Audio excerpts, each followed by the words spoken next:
ರೇಣುಕಾಚಾರ್ಯ ವಿರುದ್ಧ ಪ್ರತಾಪ ಸಿಂಹ ಹಿಗ್ಗಾಮುಗ್ಗ ವಾಗ್ದಾಳಿಯನ್ನ ನಡೆಸಿದ್ದಾರೆ. ರೆಬೆಲ್ ಟೀಮ್ನ ಟೀಕಿಸಿದ್ದ ರೇಣುಕಾಚಾರ್ಯಗೆ ಸಿಂಹ ಟಾಂಗ್ ಕೊಟ್ಟಿದ್ದಾರೆ. ಯತ್ನಾಳ್ ಟೀಮ್ ಅನ್ನ ಮೈಸೂರಿನಲ್ಲಿ ಟೀಕೆ ಮಾಡಿದ್ರು ರೇಣುಕಾಚಾರ್ಯ. ಶತ್ರುಗಳ ನಾಶಕ್ಕೆ ಪೂಜೆ ಮಾಡುತ್ತಿದ್ದೇವೆ ಅಂತ ರೇಣುಕಾಚಾರ್ಯ ಹೇಳಿದ್ರು. ಕಾಂಗ್ರೆಸ್ ಸರ್ಕಾರ ಬಂದಾಗ ರೇಣುಕಾಚಾರ್ಯ ಮಾಡಿದ್ದೇನು? ಸಿಎಂ ಡಿಸಿಎಂ ಕಾಲಿಗೆ ಬಿದ್ದು ಬಂದವರ ಬಗ್ಗೆ ನಾನು ಮಾತಾಡಲ್ಲ. ಇಂತಹ ಅಪ್ರಸ್ತುತ ವ್ಯಕ್ತಿಗಳ ಆಲಾಪಕ್ಕೆ ಪ್ರತಿಕ್ರಿಯೆ ನೀಡುವುದಿಲ್ಲ. ಶಿವಕುಮಾರ್ ಮನೆ ಬಾಗಿಲಿಗೆ ಹೋಗಿ ಕಾಲು ಹಿಡಿದುಕೊಂಡ ವ್ಯಕ್ತಿ ಈತ. ಡಿಕೆಶಿ ಕಾಲು ಹಿಡಿದುಕೊಂಡ ವ್ಯಕ್ತಿ ಬಗ್ಗೆ ನಾನೇನ್ ಮಾತನಾಡ್ಲಿ? ಇಂಥವರಿಂದ, ಇಂತಹ ವ್ಯಕ್ತಿಗಳಿಂದ ಸಿದ್ಧಾಂತ ಕಲಿಯಬೇಕಾಗಿಲ್ಲ ನಾವು. ಇವರು ಜನರಿಂದ ತಿರಸ್ಕಾರಗೊಂಡು ತಿಪ್ಪೆ ಸೇರಿರುವ ವ್ಯಕ್ತಿ. ರೇಣುಕಾಚಾರ್ಯ ವಿರುದ್ಧ ಪ್ರತಾಪ ಸಿಂಹ ಹರಿಹಾಯ್ದಿದ್ದಾರೆ. ಗಮನಿಸ್ತಾ ಇದ್ದೀವಿ, ಇತ್ತೀಚಿನ ದಿನಗಳಲ್ಲಿ ರೇಣುಕಾಚಾರ್ಯ ಅವರು ಮಾತಾಡಿರುವಂತಹ ಮಾತುಗಳು ಎಲ್ಲೋ ಒಂದ್ ಕಡೆ ಯತ್ನಾಳ್ ಟೀಮ್ ಅನ್ನ ಕೆರಳಿಸಿ ಬಿಟ್ಟಿದೆ. ರೇಣುಕಾಚಾರ್ಯ ವಿರುದ್ಧ ಈಗ ಪ್ರತಾಪ ಸಿಂಹ ಅವರು ಹಿಗ್ಗಾಮುಗ್ಗ ವಾಗ್ದಾಳಿಯನ್ನ ನಡೆಸಿದ್ದಾರೆ. ರೆಬೆಲ್ ಟೀಮ್ನ ಟೀಕಿಸಿದ್ದ ರೇಣುಕಾಚಾರ್ಯಗೆ ಸಿಂಹ ಟಾಂಗ್ ಕೊಟ್ಟಿದ್ದಾರೆ. ಯತ್ನಾಳ್ ಟೀಮ್ ಅನ್ನ ಮೈಸೂರಿನಲ್ಲಿ ರೇಣುಕಾಚಾರ್ಯ ಟೀಕೆ ಮಾಡ್ತಾರೆ. ಶತ್ರುಗಳ ನಾಶಕ್ಕೆ ಪೂಜೆ ಮಾಡ್ತಾ ಇದ್ದೇವೆ ನಾವು, ಶತ್ರುಗಳ ನಾಶಕ್ಕೆ ಪೂಜೆ ಮಾಡ್ತಾ ಇದ್ದೇವೆ ಅನ್ನೋ ನಿಟ್ಟಿನಲ್ಲಿ ಯತ್ನಾಳ್ ಟೀಮ್ಗೆ ಟಾಂಗ್ ಕೊಟ್ಟಿದ್ರು ರೇಣುಕಾಚಾರ್ಯ. ಅದಾದ ನಂತರ ಈಗ ಪ್ರತಾಪ ಸಿಂಹ ಅವರು ಈಗ ರೇಣುಕಾಚಾರ್ಯ ಅವರ ವಿರುದ್ಧ ಪ್ರತಾಪ ಸಿಂಹ ಆಕ್ರೋಶವನ್ನ ವ್ಯಕ್ತಪಡಿಸಿದ್ದಾರೆ. ಕಾಂಗ್ರೆಸ್ ಸರ್ಕಾರ ಬಂದಾಗ ರೇಣುಕಾಚಾರ್ಯ ಮಾಡಿದ್ದೇನು? ಸಿಎಂ ಡಿಸಿಎಂ ಕಾಲಿಗೆ ಬಿದ್ದು ಬಂದಿದ್ದಾರೆ ಇವರು. ಇಂಥವರ ಬಗ್ಗೆ ನಾನ್ ಮಾತನಾಡಲ್ಲ. ಇಂತಹ ಅಪ್ರಸ್ತುತ ವ್ಯಕ್ತಿಗಳ ಆಲಾಪಕ್ಕೆ ಪ್ರತಿಕ್ರಿಯೆ ನೀಡೋದಿಲ್ಲ ನಾನು.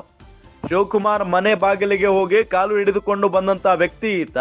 ಡಿಕೆಶಿ ಕಾಲು ಹಿಡಿದುಕೊಂಡು ಬಂದಂತ ವ್ಯಕ್ತಿ ಬಗ್ಗೆ ನಾನು ಮಾತನಾಡಲ್ಲ. ಇವರಿಂದ, ಇಂತಹ ವ್ಯಕ್ತಿಗಳಿಂದ ಸಿದ್ಧಾಂತ ಕಲಿಯಬೇಕಾಗಿಲ್ಲ.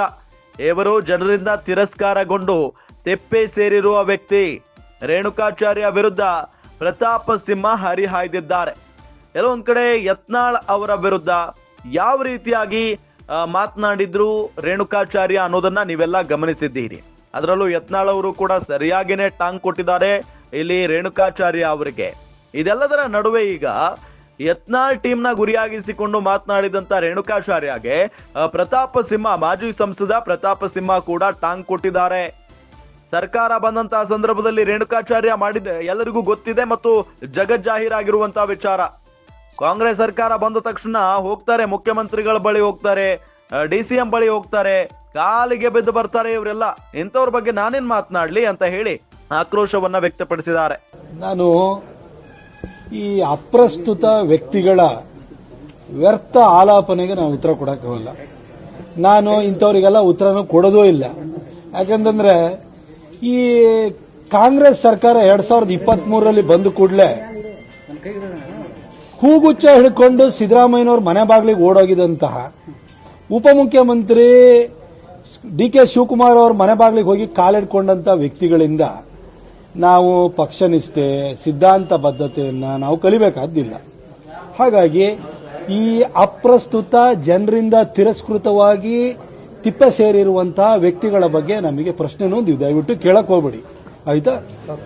ನಾನು ಈ ಅಪ್ರಸ್ತುತ ವ್ಯಕ್ತಿಗಳ ವ್ಯರ್ಥ ಆಲಾಪನೆಗೆ ನಾವು ಉತ್ತರ ಕೊಡಕ್ಕಾಗಲ್ಲ.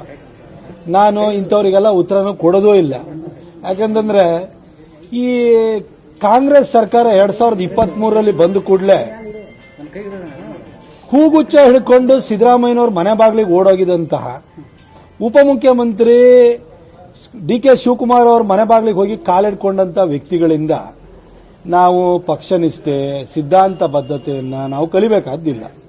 ಹಾಗಾಗಿ ಈ ಅಪ್ರಸ್ತುತ ಜನರಿಂದ ತಿರಸ್ಕೃತವಾಗಿ ತಿಪ್ಪೆ ಸೇರಿರುವಂತಹ ವ್ಯಕ್ತಿಗಳ ಬಗ್ಗೆ ನಮಗೆ ಪ್ರಶ್ನೆನೂ ನೀವು ದಯವಿಟ್ಟು ಕೇಳಕ್ ಹೋಗ್ಬೇಡಿ, ಆಯ್ತಾ?